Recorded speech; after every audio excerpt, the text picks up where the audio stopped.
My parents always said I'd never amount to anything beyond the city limits of Millbrook Springs. 22 years later, I owned every major property in town, including the one they lived on. The day I handed them their first property tax bill, with my signature at the bottom, my father's face went white. My mother just stared at the paper like it was written in a foreign language. That's when they finally understood what happens when you bet against the wrong kid. I'd love to know which corner of the globe you're watching from, and if this story speaks to you, make sure to subscribe. Tomorrow's video is one you absolutely can't miss. Growing up in Millbrook Springs was like living inside a snow globe that someone forgot to shake. Population 3,847 according to the faded welcome sign, though that number hadn't been accurate since the textile mill closed in 1987. Everyone knew everyone, and everyone knew exactly where they belonged in the invisible hierarchy that governed our little corner of rural Kentucky. My parents, Robert and Linda Chambers, owned the local hardware store on Main Street. It had been in the family for 3 generations, passed down like a genetic condition nobody wanted, but couldn't escape. The store was everything to them. Their identity, their social status, their entire world compressed into 4 walls lined with paint cans and fishing tackle. They'd met in high school, married at 19, and never lived anywhere else. The farthest either of them had traveled was Louisville, and that was only because my grandmother needed surgery at the big hospital. They talked about that trip for months afterward like they'd visited another planet. From the time I could walk, they made it clear what my future looked like. I'd graduate from Millbrook High, maybe go to the community college 30 minutes away if I was lucky, then come back to work at the store. Eventually, I'd take it over, marry someone local, and raise kids who would repeat the exact same cycle. The plan was so certain in their minds that they never bothered asking what I wanted. I was different from the start. While other kids played Little League or joined 4-H, I spent my afternoons at the town library, which was really just 2 rooms above the post office. Mrs. Henderson, the librarian, would let me stay past closing time, reading everything I could get my hands on. Business magazines that were years out of date, computer programming books that someone had donated, anything that talked about the world beyond our county lines. My parents thought it was a phase. My father would joke to his buddies at the store that I was too smart for my own good, but he said it the way you'd talk about a dog that learned an amusing trick. Something cute, but ultimately useless. The jokes got sharper as I got older. When I started high school and said I wanted to take advanced placement classes, my mother laughed. AP classes? What for? You're not going to Harvard, sweetie. You're staying right here where you belong. When I brought home college brochures during my junior year, my father didn't even look at them. He just swept them into the trash and said, "Stop filling your head with nonsense. Real men work with their hands, not their heads." The worst part wasn't their dismissal. It was their absolute certainty. They weren't trying to be cruel. In their minds, they were protecting me from disappointment. They genuinely believed that someone like me, from a place like Millbrook Springs, had no business dreaming beyond the town limits. Senior year was when things got ugly. I'd been accepted to 3 different universities, including one with a partial scholarship. I showed my mother the acceptance letter from the University of Michigan, thinking maybe seeing it in official letterhead would change something. She read it twice, then set it down on the kitchen table like it was contaminated. "Michigan," she said slowly. "That's 1,000 miles away." 937, I corrected. I looked it up. "You know we can't afford this. The scholarship covers most of it. I can work part-time to cover the rest." My father walked in just as she was shaking her head. "What's this about?" "Your son thinks he's going to Michigan," she said, like I'd announced plans to join the circus. He looked at the letter, then at me. "College is expensive, son. And for what? So you can come back here 4 years later with a fancy degree you can't use? The hardware store is good enough for your grandfather and me. It should be good enough for you. But what if I don't want the store?" The question hung in the air like smoke. My father's face hardened. Want? He said the word like it tasted bad. This isn't about what you want.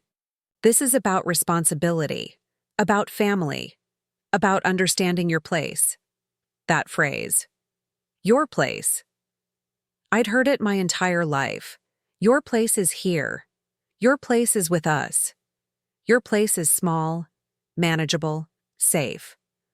What if my place is somewhere else? It's not, my mother said firmly. Look around, Daniel. This is reality. This is where you come from. Those fancy schools, those big cities, they're not for people like us. You'll spend 4 years pretending to be something you're not, then come crawling back here anyway. Except by then, the store might not be waiting for you. The threat was subtle but clear. Choose them, or risk losing everything. I chose differently. I took out student loans. I worked 3 part-time jobs during high school to save money. I applied for every scholarship and grant I could find. When graduation day came, I had exactly $3,200 in savings, a duffel bag full of clothes, and a one-way bus ticket to Ann Arbor. My parents didn't come to my graduation. They said they were too busy with inventory. The morning I left, my mother was in the kitchen making coffee like it was any other Tuesday. She didn't say goodbye. She didn't wish me luck. She just looked at me over her mug and said, "You'll be back by Christmas." My father was already at the store. I walked down Main Street with my duffel bag, past the hardware store windows that hadn't been updated since the 1970s. He was inside, arranging screws in little plastic bins, the same routine he'd followed for 20 years. He saw me through the window. We looked at each other for a long moment. Then he turned away and went back to his screws. The bus station was really just a bench outside Murphy's gas station. Old Murphy himself was pumping gas for Mrs. Patterson's ancient Buick when the Greyhound pulled up, belching diesel smoke. "You sure about this, boy?" Murphy asked as I climbed aboard. "Ain't nothing wrong with staying put." I found a seat near the back and watched Millbrook Springs shrink in the rear window. The hardware store, the post office, the church where 3 generations of my family had been baptized, married, and buried. All of it getting smaller and smaller until it disappeared entirely. I thought about my mother's prediction. Christmas was 4 months away. I never came back. But 22 years later, Millbrook Springs came to me. College was brutal in ways my parents never could have imagined. Not because of the academics, though those were challenging enough. It was brutal because I was starting from zero in a world where everyone else seemed to have a head start. My roommate, Trevor Whitman, was from Grosse Pointe, Michigan. His father was a cardiologist. His mother ran a charity foundation. Trevor's idea of being broke was having only 2 credit cards instead of 3. He'd casually mentioned spring break trips to Cabo or summer internships his dad had arranged through golf buddies. Meanwhile, I was eating ramen noodles for the 3rd day straight and calculating whether I could afford both textbooks and laundry that week. The culture shock went deeper than money. In my first economics class, the professor asked students to discuss their family businesses. Kids raised their hands talking about tech startups, real estate empires, manufacturing companies with international contracts. When it was my turn, I mentioned the hardware store. "Oh, like Home Depot?" the girl next to me asked. "No, like a real hardware store, with bins of nails and keys you cut by hand." The look she gave me was pure confusion, like I'd described a blacksmith shop. But I adapted. I had to.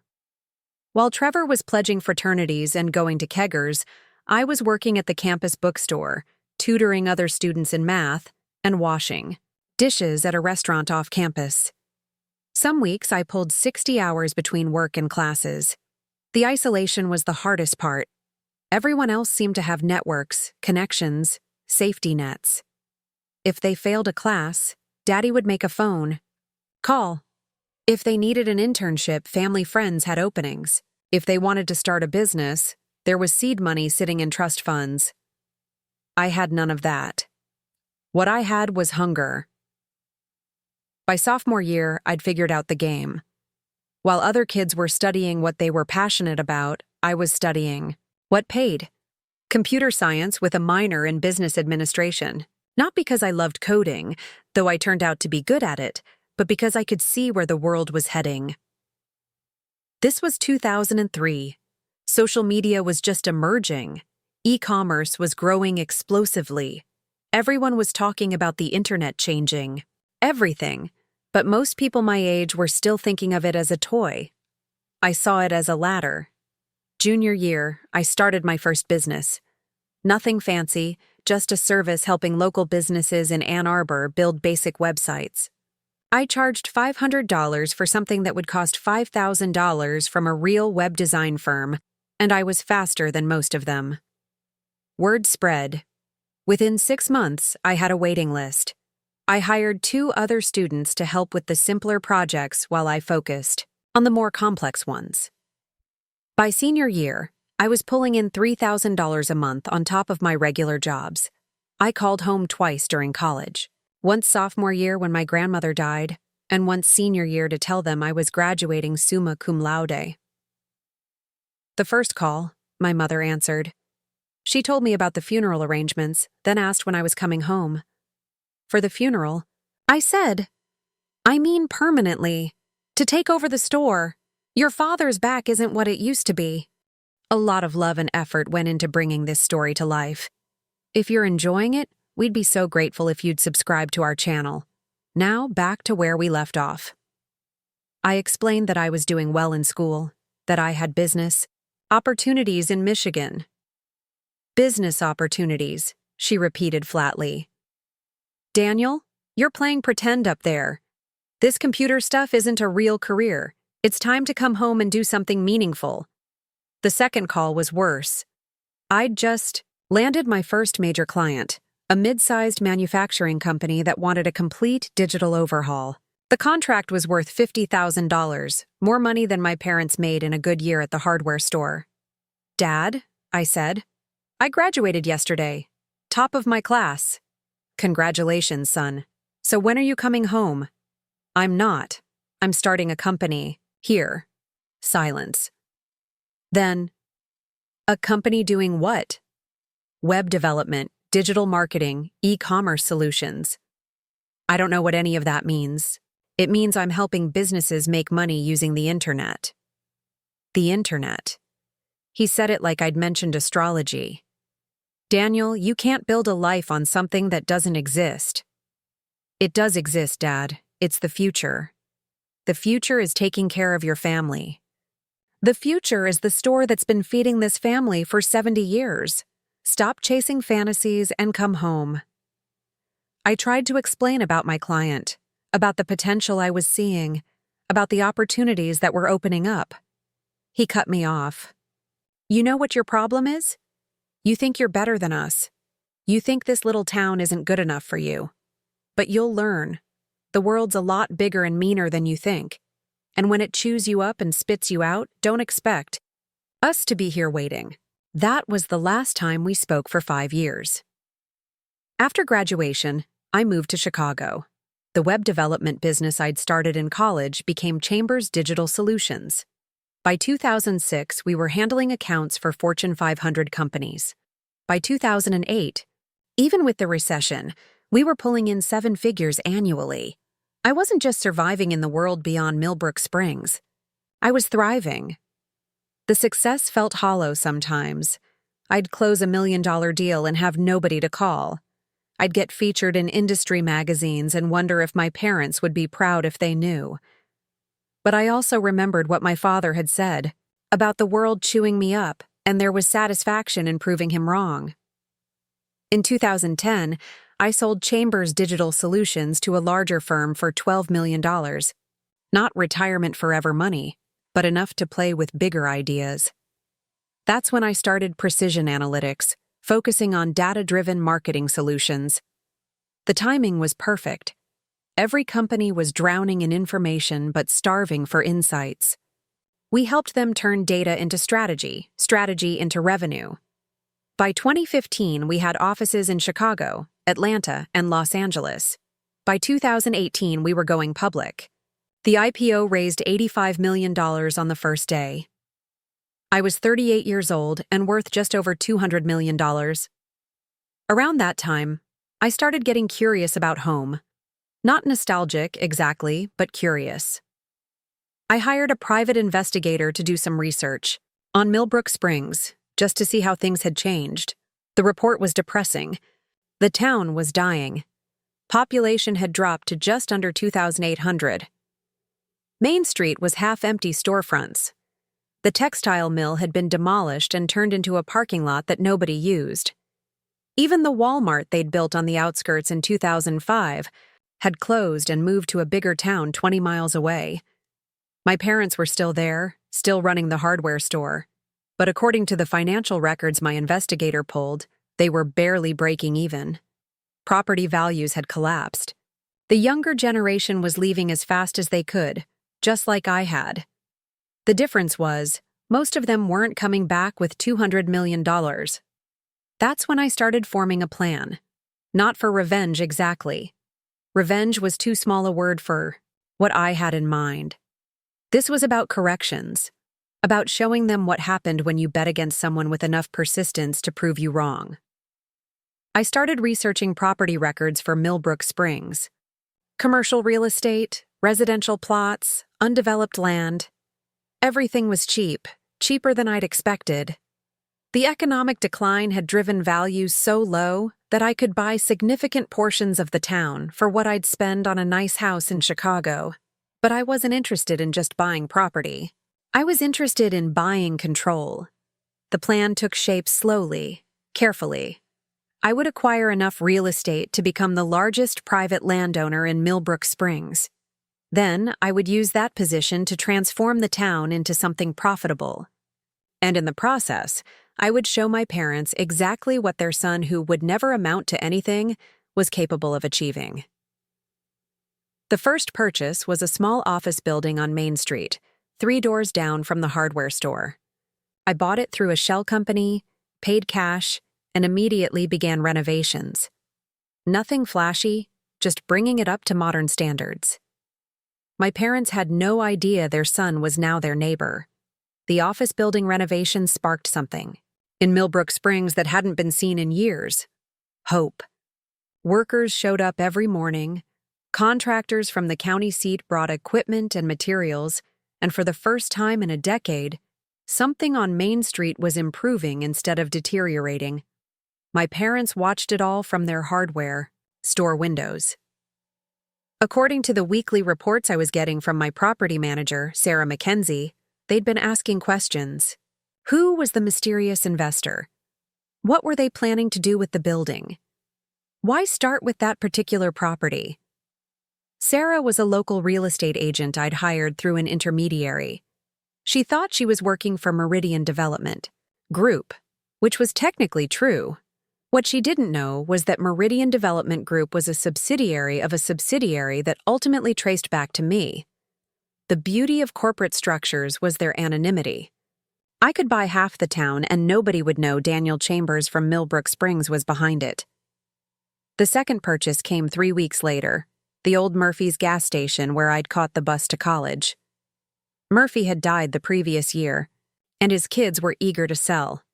The building was structurally sound but needed everything else: new pumps, modern point-of-sale systems, updated electrical. I had bigger plans for it than gas. The location was perfect for what I had in mind, right at the intersection of Main Street and Highway 64, the only major road through town. Maximum visibility, maximum impact. Sarah called me personally when the third purchase went through. I could hear excitement and confusion in her voice. "Mr. Harrison," she said, using the name on my Meridian Development identity. "I've got to ask, what's the end game here? 3 properties in 6 weeks, all cash offers, all above asking price. People are starting to talk." "What kind of talk?" "Good. Talk, mostly. Everyone's wondering if this means Millbrook Springs is coming back. But there are questions, too.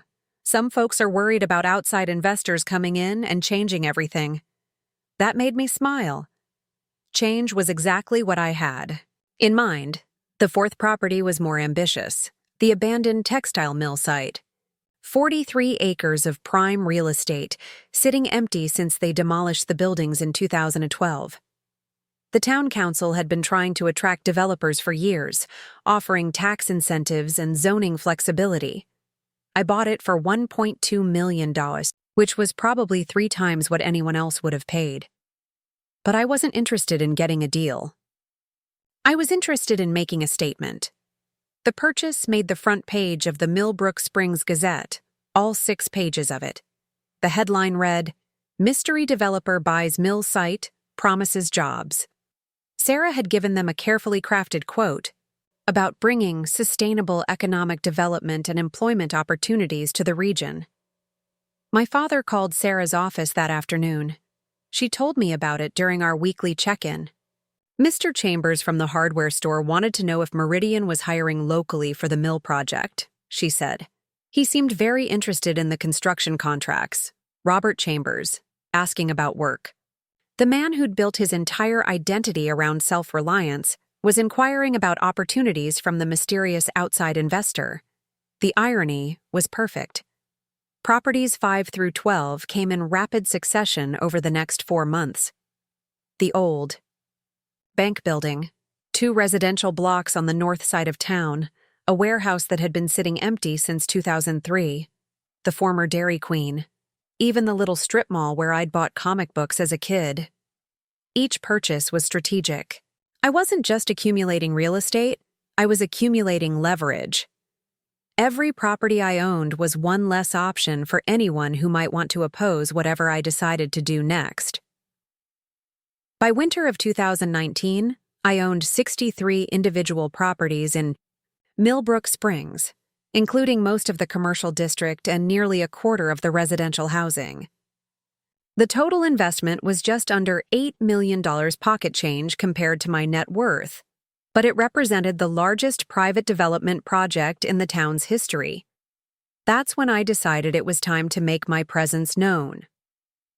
I scheduled a town hall meeting through Sarah, announcing that representatives from Meridian Development Group would be presenting their vision for Millbrook Springs' future. The meeting was set for a Thursday evening at the high school gymnasium, the only space in town large enough to hold everyone who wanted to attend. I flew in 2 days early, staying at a bed and breakfast in the county seat. I wanted to drive through town, see it with my own eyes after all these years, before I revealed myself. Main Street looked worse than I'd expected. Even with my renovated properties, the overall picture was bleak. Half the storefronts were empty, their windows either boarded up or covered with faded "for lease" signs. The few businesses that remained looked tired. A dollar store, a pizza place that seemed to be open sporadically, a beauty salon with a hand-painted sign from the 1980s. The hardware store looked exactly the same. Same faded green paint, same cluttered window display, same bell that jingled when customers opened the door. I parked across the street and watched for an hour. My father appeared around 3 p.m., moving slower than I remembered, but still carrying himself with that rigid posture that said he was in charge of his domain. He spent 20 minutes arranging a display of garden hoses, the same meticulous attention to detail he'd shown when I was a kid. My mother emerged from the back room carrying a cardboard box. She looked older, grayer, but she moved with the same efficiency. She'd always been the organizer, the one who kept the business running while my father focused on the hands-on work. They had no idea their son was sitting 50 feet away, watching them struggle to maintain a business model that had been obsolete for 20 years. The town hall meeting drew nearly 400 people, which was impressive considering the total population was only 2,800. The high school gymnasium felt electric. With anticipation, these people were desperate for good news, for any sign that their community might have a future. I wore a navy suit and carried a leather portfolio. My hair was shorter than it had been in college, and I'd grown a beard. 22 years and $200 million had changed more than just my bank account. I looked like exactly what I was, a successful businessman with serious resources and serious plans. Sarah introduced me as Marcus Harrison, Senior Vice President of Strategic Development for Meridian Development Group. The fake name wasn't strictly necessary anymore, but I wanted to control the moment of revelation. I started with data. Population decline, economic indicators, property values, employment statistics. I painted a picture of a community in crisis, which wasn't hard because it was completely accurate. Then I presented the solution. Millbrook Springs has something that money can't buy, I told the crowd. Authenticity, character, a sense of place that's been lost in most of America. What we're proposing isn't to change that. It's to leverage it. The plan was ambitious. Transform Millbrook Springs into a destination for remote workers and small businesses seeking alternatives to expensive urban markets. High-speed internet infrastructure, co-working spaces, boutique retail that celebrated local craftsmanship and history, residential development that preserved the town's character while providing modern amenities. And at the center of it all, the mill site would become Millbrook Springs Innovation Campus, a mixed-use development with offices, apartments, restaurants, and cultural spaces. The audience was captivated. People were taking notes, asking thoughtful questions, talking excitedly with their neighbors. For the first time in decades, Millbrook Springs was imagining a future instead of mourning its past. My parents were sitting in the third row. I could see them clearly, but they showed no sign of recognition. Why would they? In their minds, their son was still the naive kid who'd left town with a duffel bag and unrealistic dreams. During the Q&A session, my father stood up. "This all sounds very impressive," he said. "But what guarantee do we have that you won't just take our money and disappear? We've heard big promises before." I looked directly at him as I answered. "Mr. Chambers, isn't it? You run the hardware store?" He nodded, surprised that I knew who he was. "The guarantee is simple. We've already invested $8 million in this community, with no expectation of immediate return. We're not asking for your money. We're bringing our own. And we're not going anywhere." I paused, letting that sink in. Sometimes the best investments are the ones where you have personal stakes that go beyond profit. He sat down, looking thoughtful, but not entirely convinced. After the meeting, people clustered around me with business cards, proposals, and offers of cooperation. Sarah worked the room, collecting contact information and scheduling follow-up meetings. My parents approached the table where I was standing. "Mr. Harrison," my mother said, "this is very exciting. We've been in business here for over 40 years, and we'd love to be part of whatever you're planning." I shook her hand, then my father's. Their skin felt thinner than I remembered, but their grips were still firm. "I'm sure we'll have opportunities to work together," I said. Meridian Development believes in supporting established local businesses. They walked away energized, probably for the first time in years. I watched them go. These two people who had shaped me in ways they'd never understand. They'd taught me that the world beyond Millbrook Springs was too big and dangerous for someone like me. They'd been wrong about the danger, but they'd been right about one thing. The world was big. Big enough for someone with enough determination to come back and buy the whole town. The development project moved forward at lightning speed. Within 60 days of the town hall meeting, construction crews were breaking ground on 3 different sites simultaneously. The old bank building was being converted into a co-working space with fiber optic internet. The mill site had surveyors and engineers crawling over every inch, preparing for the innovation campus. Even the small office building next to my parents' store was being fitted with high-end retail space. Millbrook Springs was buzzing with activity for the first time in 30 years. Property values started climbing immediately. Local newspapers from 3 counties were running feature stories about the Millbrook Springs miracle. The State Economic Development Office sent representatives to study what we were doing. My parents were riding the wave of optimism like everyone else. According to Sarah's reports, they'd applied for a small business loan to modernize the hardware store.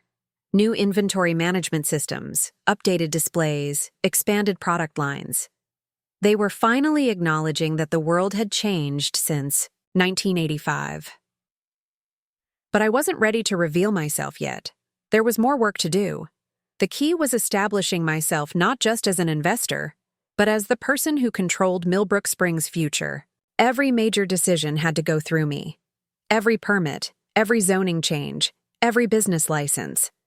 I needed total leverage before I showed my hand. That meant getting involved in local government. The timing was perfect. Mayor Patricia Hoffman had been in office for 12 years, mostly because nobody else wanted the job.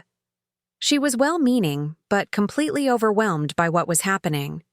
The town council consisted of 5 people who met once a month to approve routine business and argue about snow removal. They had no experience managing a multi-million-dollar development project. They needed help, and I was ready to provide it. Through Meridian Development, I proposed creating a public-private partnership board that would oversee all aspects of the revitalization project. The board would consist of 3 town representatives and 3 Meridian representatives, with final authority on development decisions. The town council voted unanimously to approve it. Why wouldn't they? I was bringing jobs, investment, and hope to a community that had been dying slowly for decades. What they didn't realize was that the PPP board gave me effective control over everything that mattered in Millbrook Springs. Zoning decisions, building permits, business licensing, even municipal contracts. I could approve or block any project, any business, any change I wanted, including changes to property taxes. The revelation came on a Tuesday morning in March, exactly 6 months after the first town hall meeting. I'd scheduled a special meeting of the PPP board to discuss important updates to the development timeline and organizational structure. The meeting was held in the conference room of my renovated office building. 6 people around a polished oak table: Mayor Hoffman, 2 council members, Sarah McKenzie representing local real estate interests, my Chicago-based project manager, David Reynolds, and me. I started with the usual progress reports: construction milestones, employment numbers, business inquiries. Everything was ahead of schedule and under budget. The Innovation Campus would break ground in May. The co-working space will open in July. We'd already received applications from 47 remote workers and small businesses wanting to relocate to Millbrook Springs. Then I moved to the main agenda item. "There's something I need to share with all of you," I said, pulling out a folder I'd kept on the table throughout the meeting. "It concerns the identity and background of Meridian Development Group's primary investor." Mayor Hoffman leaned forward. "Is there a problem with the financing?" "No problem with financing. But there is something you should know about who's been funding this project." I opened the folder and removed a photograph. It was my high school graduation picture, the one that had run in the Millbrook Springs Gazette 22 years ago under the headline, "Local Students Head to College." I slid it across the table. "My name isn't Marcus Harrison. It's Daniel Chambers. I grew up here. My parents own the hardware store on Main Street. I left for college in 2001, and I haven't been back until now." The silence was absolute. Sarah picked up the photograph, stared at it, then looked at me. "You're Robert and Linda's son?" she whispered. "I am. But they told everyone you'd never amount to anything, that you'd wasted your education and were struggling somewhere up north." That hit like a physical blow. 22 years later, and they were still telling people I was a failure. "What exactly did they say?" Mayor Hoffman answered. "Linda mentioned you a few times over the years. Always said you'd gotten in over your head with college debt and bad decisions. Robert told my husband just last year that you were working at some computer repair shop in Detroit, barely making ends meet." I absorbed that information slowly. Not only had they written me off, they'd been actively spreading lies about my failure to justify their prediction that I'd never succeed. "Well," I said finally, I suppose that makes this conversation more interesting. I pulled out another document, a comprehensive financial statement showing my net worth, my company valuations, my real estate holdings, and my investment portfolio. The numbers were staggering even to me when I saw them laid out in a single report. This is what I amounted to after leaving Millbrook Springs. Sarah was doing math in her head. This says you're worth over $200 million. That's correct. And you've been using that money to buy up half the town. That's also correct. Mayor Hoffman found her voice. Why? Why come back? Why not invest somewhere else? I'd been preparing for this question for months, but when it came time to answer, the words felt heavier than I'd expected. My parents spent my entire childhood telling me I'd never leave this place. When I did leave, they predicted I'd fail and come crawling back. When I didn't come back, they told everyone I'd failed anyway. I gestured toward the window, where we could see the construction activity on Main Street. I came back to show them what failure looks like. The meeting ended with everyone understanding the new reality. Daniel Chambers, the kid who'd left town, with nothing, now owned 60% of the commercial real estate and controlled the economic future of Millbrook Springs. The news spread through town like wildfire. By evening, everyone knew that Marcus Harrison was actually Robert and Linda Chambers' son, the one who'd supposedly never amounted to anything. My parents heard about it from Mrs. Patterson, who'd heard it from her daughter who worked at the Y Bank. They were closing up the hardware store when she burst through the door with the news. Linda, did you know your Daniel is that investor? The one who's been buying up everything? According to 3 different sources who witnessed the conversation, my mother's exact words were, "That's impossible. Daniel works at a computer shop." But by the next morning, they knew it was true. Sarah had confirmed it to half the town. The Gazette was preparing a front-page story. There was no denying it anymore. Their son hadn't just left Millbrook Springs. He'd become successful enough to buy it. I was having breakfast at the bed and breakfast when my phone rang. Unknown local number. Daniel? My mother's voice, shaky and uncertain. Is this really you? Hello, Mom. We heard. Is it true? About the money? About the properties? It's true. A long pause. Then, why didn't you tell us? When was I supposed to tell you? During one of our conversations? The ones where you told everyone I was a failure working at a computer repair shop? We didn't mean. Yes, you did. You meant exactly what you said. The question is, what do you mean now? She was quiet for a long time. Finally, your father wants to talk to you. I'm sure he does. Tell him I'll be in touch. I hung up and finished my breakfast. Outside the window, I could see workers installing new signage on the building that would house the Innovation Campus administrative offices. The sign read, Chambers Innovation Campus, a Meridian Development Project. My name was going to be on everything. Every building, every business license, every development contract. By the time I was finished, it would be impossible to walk through Millbrook Springs without seeing evidence of what Daniel Chambers had accomplished. The kid they said would never leave had not only left, he'd come back to own the place. But ownership was just the beginning. The real power was in what came next, deciding who got to stay, who got to benefit, and who got to pay for the privilege of living in the town I was rebuilding. Starting with property taxes. 3 weeks after my identity became public knowledge, I called my first official meeting with my parents. Not as their son, but as their landlord. Few people knew that the building housing Chambers hardware hadn't actually belonged to my family for 15 years. My father had been forced to sell it during the 2008 recession, but had negotiated a long-term lease that let them stay in business. The lease was now held by Meridian Development Group, which meant it was held by me. The lease was coming up for renewal in 6 months. I scheduled the meeting for 10 a.m. on a Thursday during normal business hours. I wanted other people to see my parents walking into the Meridian Development offices for an official appointment with their son. The optics mattered. They arrived 5 minutes early. I watched from my second-floor office window as they stood outside the building, clearly debating whether to go through with this. My father kept adjusting his tie, something he'd never needed to wear to work at the hardware store. My mother clutched a manila folder against her chest like armor. Sarah greeted them in the lobby and escorted them upstairs.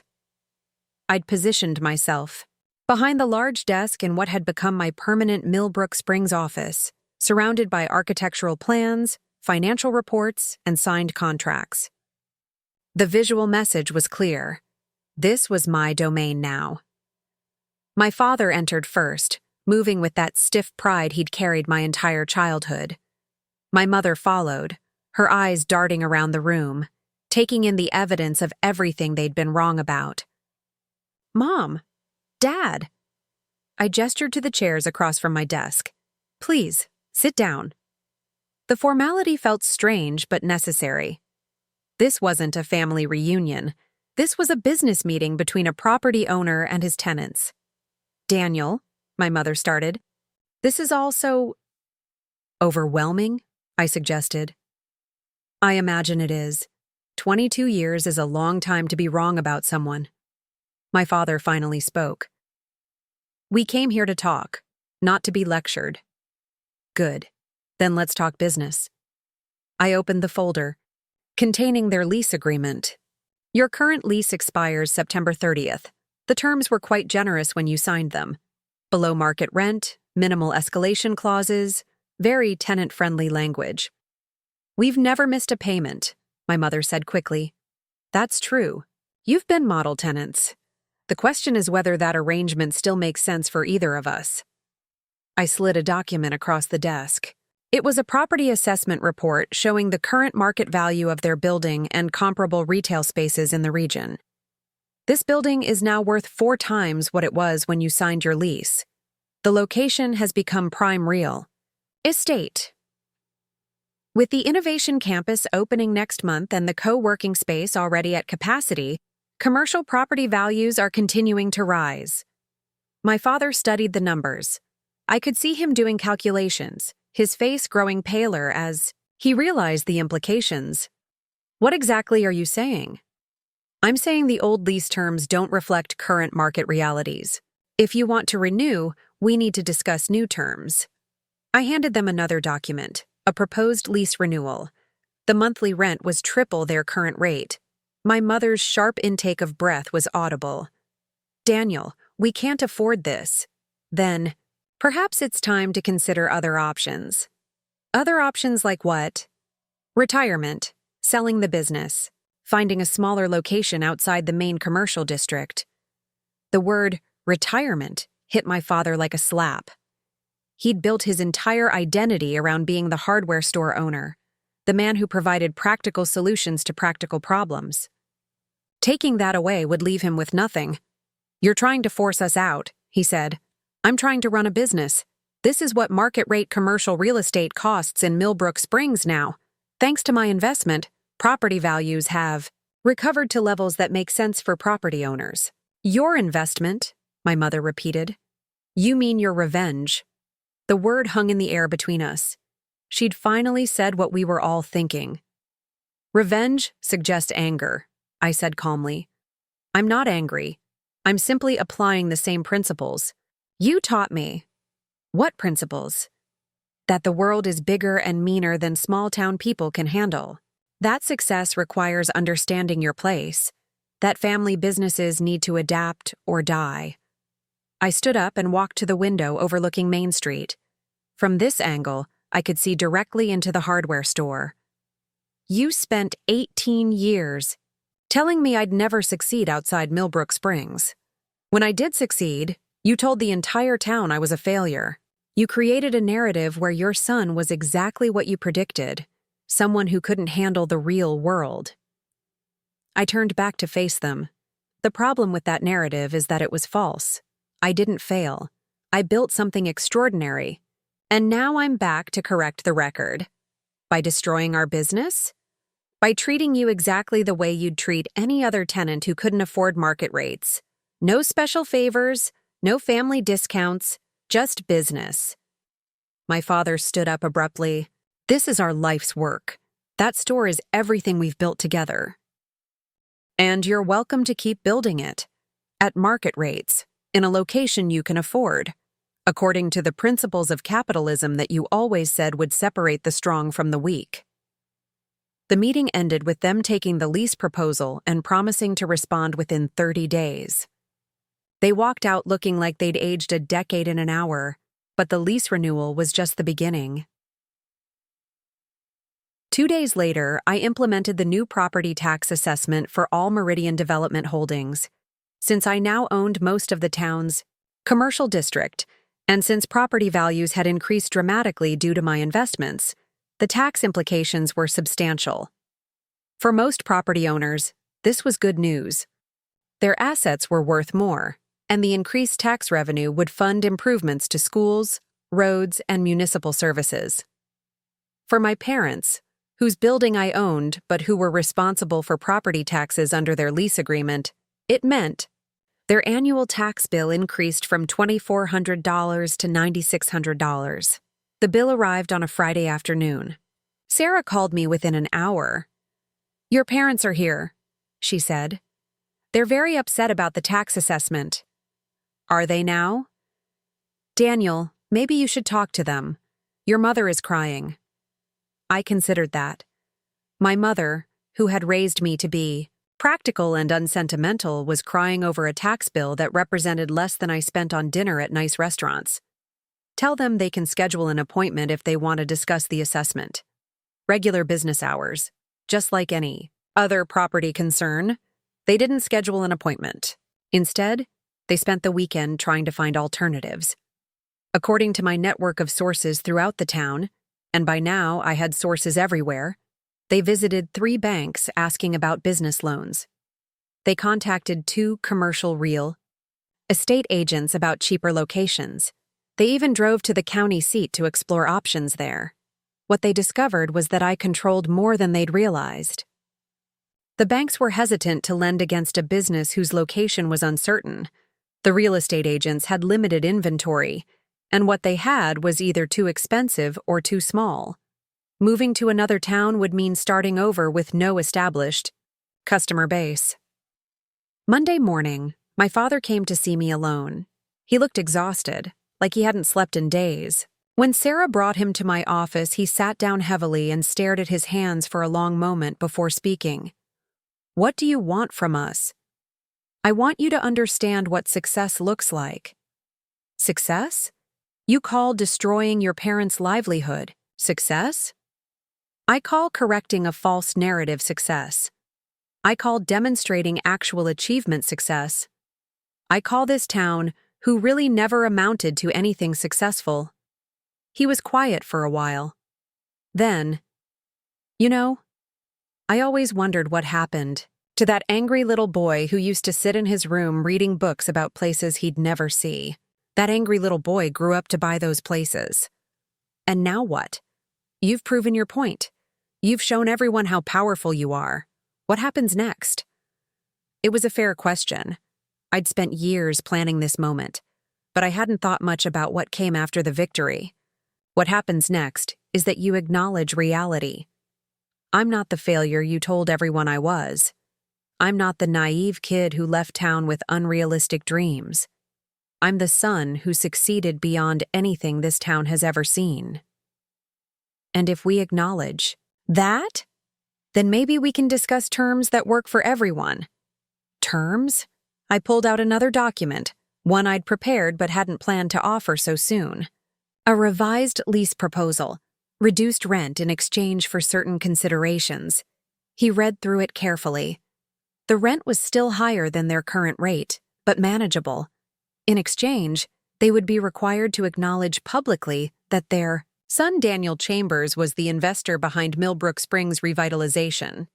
They would host a reception at the hardware store celebrating the Innovation Campus opening, and they would issue a public statement correcting any previous mischaracterizations of their son's success. "You want us to eat crow in front of the whole town." I want you to tell the truth in front of the whole town. He folded the document and put it in his pocket. I'll talk to your mother. After he left, I sat in my office looking out at the town I now owned. Construction crews were putting finishing touches on the Innovation Campus. The co-working space was fully occupied. 3 new businesses had opened on Main Street.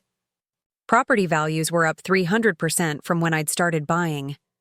Millbrook Springs was thriving, and it was thriving because of me. But somehow, the victory felt smaller than I'd expected. My parents took 3 weeks to respond to the revised lease offer. During that time, Millbrook Springs continued its transformation at breakneck speed. The Innovation Campus held its soft opening with 37 remote workers and 6 small tech companies already committed to space. The economic impact was immediate and visible. New cars in driveways, families moving into renovated houses, young professionals walking Main Street with laptops and coffee cups. But not everyone was celebrating. The first sign of trouble came from an unexpected source, my high school English teacher, Mrs. Elizabeth Donovan. She was 73 years old, had taught at Millbrook High for 45 years, and commanded more respect in town than the mayor, the minister, and the bank president combined. She requested a meeting through Sarah, which surprised me. Mrs. Donovan had never been involved in business or politics. She taught literature, coached the debate team, and ran the annual community theater production. What could she possibly want with me? We met at the diner on Main Street, a neutral location. That wouldn't give either of us home field advantage. She arrived carrying a worn leather satchel and wearing the same style of practical dress she'd worn when I was in her sophomore English class. "Daniel Chambers," she said, settling into the booth across from me. "Or should I call you Mr. Harrison? It's hard to keep track of your identities." "Daniel is fine." "Good. Because that's who I want to talk to. Not the mysterious investor, not the successful businessman.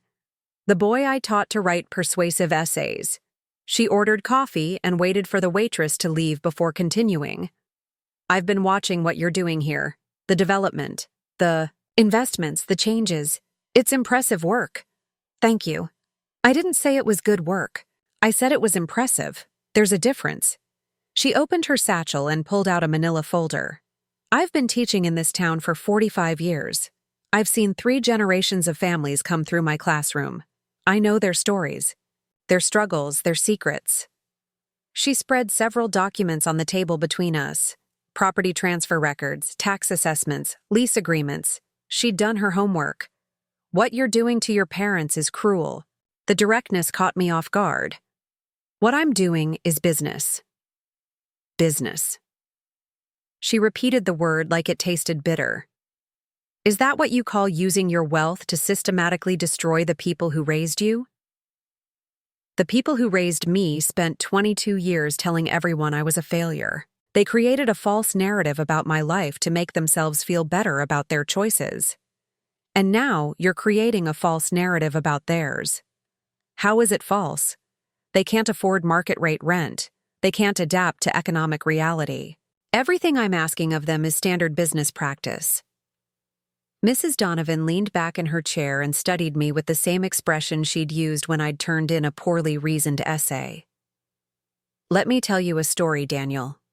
About a 15-year-old boy who came to me after class one day, crying because his parents didn't understand why he wanted to take advanced placement literature instead of shop class. I remembered that conversation. It had been during my sophomore year, when the guidance counselor had suggested I might be happier in vocational training. That boy told me his parents loved him, but couldn't see past the boundaries of their own experience. He said they were afraid he'd get hurt if he reached too high, so they were trying to keep him safe by keeping him small. What's your point?" My point is that fear and love often look the same from the outside. Your parents weren't trying to destroy your dreams. They were trying to protect you from disappointment in the only way they knew how. By telling the entire town I was a failure? By trying to make sense of a son who disappeared from their lives completely. You never called, never visited, never sent so much as a Christmas card. What were they supposed to think? That hit harder than I'd expected. She was right, of course. I'd cut them off completely after college, partly from pride and partly from hurt. Their assumptions about my failure weren't just malicious gossip. They were desperate attempts to understand why their son had vanished. They still should have believed in me. And you should have given them a chance to. The conversation ended with Mrs. Donovan gathering her papers and leaving me with a final thought. Success isn't measured by how thoroughly you can defeat the people who doubted you. It's measured by how gracefully you can prove them wrong. I sat in that diner booth for another hour, thinking about her words and watching the life I'd created flow past the windows. Young professionals heading to the innovation campus, families shopping at the new boutiques, contractors putting finishing touches on the latest renovation project. It was everything I'd envisioned when I'd started this project. So why did it feel hollow? The answer came the next morning when I received a call from Dr. Amanda Richardson at the county hospital. My father had suffered what she called a cardiac episode, not quite a heart attack, but serious enough to require overnight observation. Drove to the hospital expecting to find my parents in crisis mode. But when I arrived at the cardiac unit, I found something more disturbing. My mother sitting alone in the waiting room, looking smaller and more fragile than I'd ever seen her. "Where is everyone?" I asked. "Uncle Gary, the neighbors, your church friends." She looked up at me with tired eyes. "I told them not to come." "Why?" "Because I was ashamed. My son owns half the town, and I can't afford to pay for my husband's medical bills because we're about to lose our business." The insurance, she explained, covered the basics, but not the additional tests Dr. Richardson wanted to run. The co-pays and deductibles would cost more than they had in their savings account. "I never wanted to ask you for money," she said quietly. "Not after everything that's happened between us. But I don't know what else to do." I paid the medical bills without hesitation. All of them, including tests that insurance hadn't even rejected yet. But as I signed the checks, I realized something that made me deeply uncomfortable. My parents were now financially dependent on me for everything that mattered. Their business location, their tax obligations, their medical emergencies. I hadn't just defeated them. I'd made them completely vulnerable to my whims. When my father was released the next day, he looked older and more fragile than the man who'd raised me. The stress of the past month had taken a visible toll. "Thank you," he said simply when I visited him at home, "for the hospital bills." "You're welcome." We sat in their living room, surrounded by 40 years of accumulated life. Family photos, my mother's knitting projects, my father's collection of antique tools, the artifacts of a modest but genuine existence. "Daniel," my mother said, "we've decided to accept your lease offer." I'd expected relief, but instead I felt something closer to disappointment. The reception at the hardware store, the public acknowledgement, all of it? "All of it," my father confirmed. "You've won. We'll do whatever you want." That word, won, echoed in my head for the rest of the conversation. I had won, completely and decisively. My parents would publicly acknowledge my success. The town would celebrate my achievement, and the narrative about Daniel Chambers would be corrected once and for all. So why did it feel like I'd lost something important? The reception was scheduled for the following Friday evening. Local newspapers had been invited. The mayor would present me with a key to the city.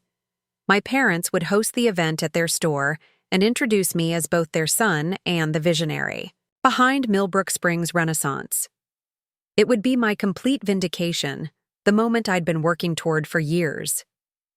But 3 days before the event, something happened that changed everything. I was reviewing final preparations in my office when Sarah burst in without knocking, her face pale and her hands shaking. "Daniel, you need to see this." She handed me her phone, open to a Facebook post that had been shared dozens of times in the past hour. The post was from Jennifer Walsh, a woman I vaguely remembered from high school who'd become a social worker in the county seat. The post read, Everyone's celebrating how wonderful it is that Daniel Chambers came back to save Millbrook Springs. But has anyone asked why he left? I was there. I remember what really happened his senior year. And if you knew the truth, you might understand why his parents weren't exactly eager to see him succeed. Below the text was a photograph I hadn't seen in 22 years. A police report from my senior year of high school. The one I'd hoped was buried forever.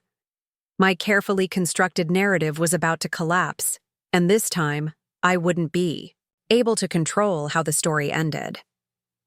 The police report was from March 15, 2001, 3 months before my graduation. I stared at the faded document on Sarah's phone screen, memories flooding back with painful clarity. Officer Brandon Mitchell had written it in his careful, methodical handwriting. Incident report, vandalism, Chambers Hardware Store, 342 Main Street. I'd almost forgotten about that night. Almost convinced myself it had been a dream, a moment of teenage stupidity that had no bearing on who I'd become. But Jennifer Walsh remembered, and now she was threatening to remind everyone else. "We need to get ahead of this," Sarah said urgently. "If this story spreads before the reception tomorrow night, it could destroy everything we've built."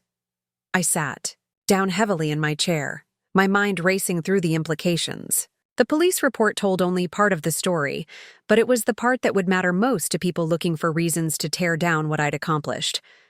"Tell me what options we have," I said. "Limited. Jennifer Walsh has already been contacted by 2 reporters. The county paper wants to run a follow-up story about your complicated history with Millbrook Springs.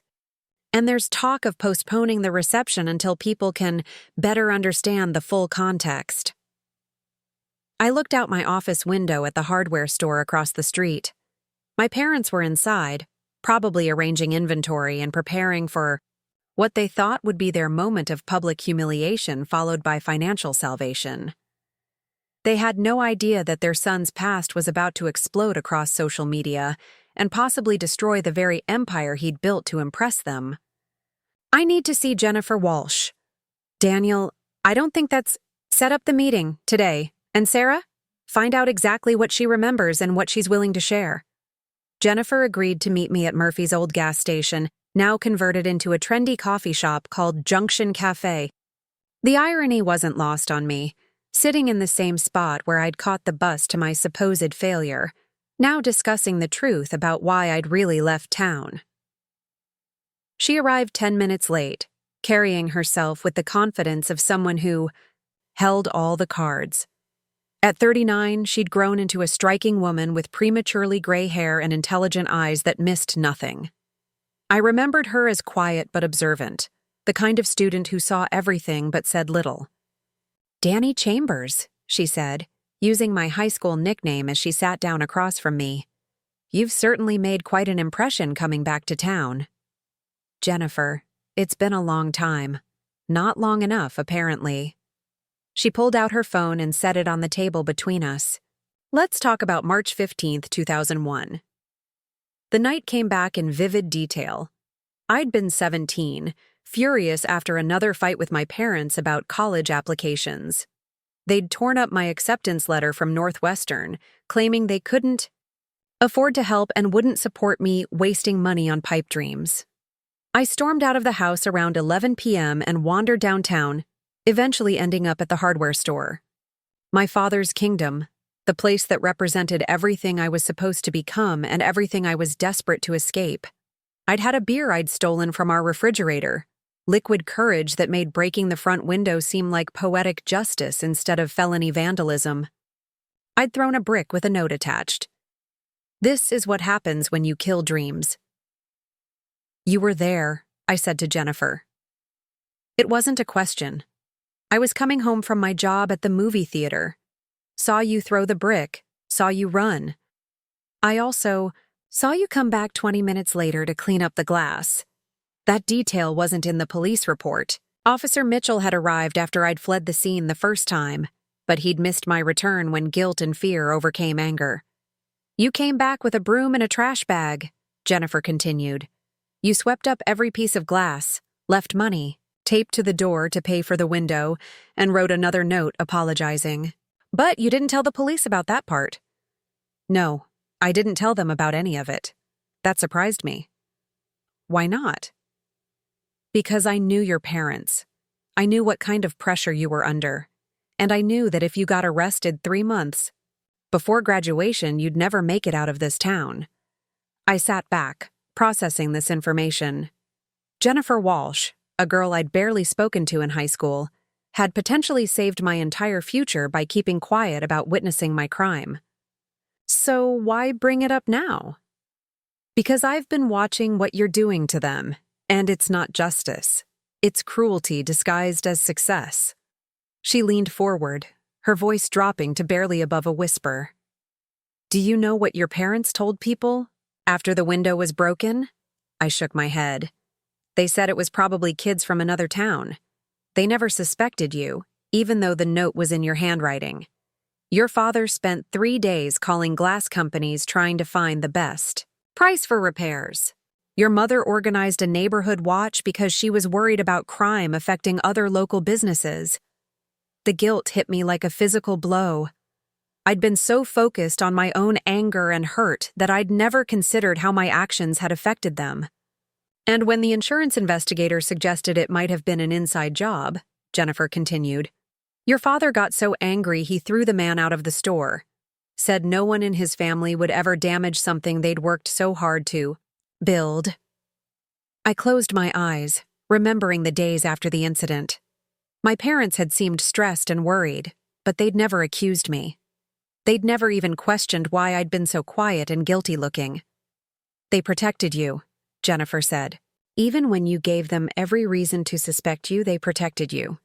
And this is how you repay them? The conversation lasted another hour. Jennifer explained that she'd kept quiet about the incident for over 20 years, but watching me systematically humiliate my parents had finally pushed her to act. I'm not trying to destroy you, she said, as we prepared to leave. I'm trying to save you from becoming someone you'll hate when you look back on this. That evening, I drove to my parents' house for the first time since returning to Millbrook Springs. It was a small ranch-style home they'd bought in 1983, maintained but never updated. The same beige siding, the same red front door, the same flower beds my mother had planted when I was in elementary school. I sat in the driveway for 10 minutes, working up the courage to knock. My mother answered the door with a dish towel in her hands, her face showing surprise and wariness. Daniel, is everything all right? Is the reception still happening tomorrow? Can I come in? We need to talk. She led me to the living room where my father was watching the evening news. He looked up when I entered, his expression guarded. Dad, I need to tell you something about why I really left town. I told them everything. The broken window, the anger, the note, the money I'd left for repairs, the years of guilt I'd carried about vandalizing their store, and the shame that had kept me from coming home even when I'd wanted to. When I finished, the room was silent except for the muted television. Finally, my father spoke. The window with the note. Yes. I knew it was you. My mother turned to stare at him. Robert, you never said. The handwriting was yours, he said to me. The anger was yours. But the money and the apology note the next morning, that was you too. He reached into his wallet and pulled out a folded piece of paper, yellowed with age. It was my apology note from 22 years ago. I kept this, he said, because it told me that my son was angry and hurt, but he wasn't cruel. He made a mistake, but he tried to make it right. Why didn't you ever say anything? Because you were already punishing yourself worse than I ever could have. And because... He paused, looking for the right words. Because I knew we'd fail you somehow if breaking our window seemed like the only way to make us listen. My mother was crying now, quiet tears that she wiped away with the dish towel. We were afraid, she said. Afraid of losing you to a world we didn't understand. We thought if we kept you close, kept you safe, you'd be better off. But all we did was make you feel trapped. And when you left for college, my father added, we thought you'd come back eventually. When you didn't call, when you didn't visit, we started making up stories to explain why. It was easier to believe you'd failed than to believe we'd driven you away. The three of us sat in that living room for hours, talking more honestly than we had in 20 years. They told me about the pride they'd felt when neighbors mentioned seeing my name in business magazines. They told me about the regret they'd carried for not supporting my dreams. They told me about the fear that they'd lost their son forever. Told them about the loneliness of success without family to share it with. About the anger that had driven me to build an empire just to prove them wrong. About the emptiness of victory when the people you're trying to defeat are the same people who taught you to tie your shoes and helped you with your homework. By the time I left their house that night, we'd made a decision. The reception would go forward, but it wouldn't be the public humiliation I'd originally planned. The next evening, Chambers Hardware was packed with nearly 300 people. Local residents, business owners, county officials, and reporters from 3 different newspapers. String lights hung from the ceiling, tables loaded with food lined the walls, and my mother's famous apple cider was flowing freely. But instead of the scripted acknowledgement of my success that I'd originally demanded, the evening became something entirely different. My father spoke first, standing behind the counter where he'd worked for over 40 years. Most of you know that Daniel Chambers is our son, he began. What you might not know is that we spent too many years being afraid of his dreams instead of supporting them. He talked about the challenges of raising a child whose ambitions exceeded your own understanding, about the fear of letting go and the regret of holding too tight, about the pride they'd always felt but had been too stubborn or scared to express. Our son left this town because we made him feel like his dreams didn't matter here, he said. He came back because he wanted to prove that they did. Both of those things are our fault, and both of those things make us proud of who he's become. When it was my turn to speak, I'd abandoned the prepared remarks about vision and investment returns. Instead, I talked about the difference between revenge and redemption. I came back to Millbrook Springs to prove my parents wrong, I said. But what I learned is that they were never wrong about the important things. They were wrong about my limitations, but they were right about the value of family, community, and taking care of the people who matter to you. I announced that the hardware store's lease would be renewed at below-market rates, locked in for 20 years. I announced the creation of the Chambers Family Foundation, which would provide college scholarships for Millbrook Springs students pursuing any field of study, anywhere they wanted to go. And I announced that while I would continue to oversee the development of Millbrook Springs, I would be moving back to town permanently, not to control it, but to be part of it.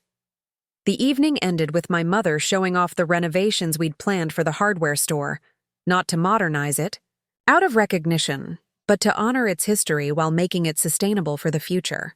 Classic wooden floors refinished to their original beauty, vintage signage restored and illuminated, and a museum corner celebrating 70 years of Chambers family business.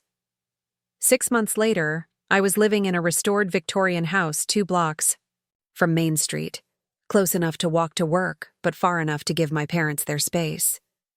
The Innovation Campus was thriving with over 200 remote workers and small businesses. Property values had stabilized at levels that created wealth for longtime residents without displacing them. Most importantly, Millbrook Springs had become exactly what I'd claimed to envision, a community that honored its past while embracing its future. My parents and I had dinner together every Sunday, a tradition that started awkwardly but had grown into the highlight of my week. We talked about business, about the town's progress, about my dating life, a subject my mother approached with the enthusiasm of a sports commentator, and about everything we'd missed during our years of silence. The police report from 2001 never became a major news story. Jennifer Walsh had decided that the conversation we'd had was enough, that the man I'd become was more important than the angry teenager I'd been. but I kept a copy of it in my desk drawer, along with the original apology. Note my father had saved. Reminders that sometimes the worst mistakes can lead to the most important truths. The truth was that I hadn't come back to Millbrook Springs to save it. I'd come back to prove that I didn't need it to save me. But in the end, saving the town and letting it save me turned out to be the same thing. On quiet evenings, I sometimes walked down Main Street and looked at everything we'd built together.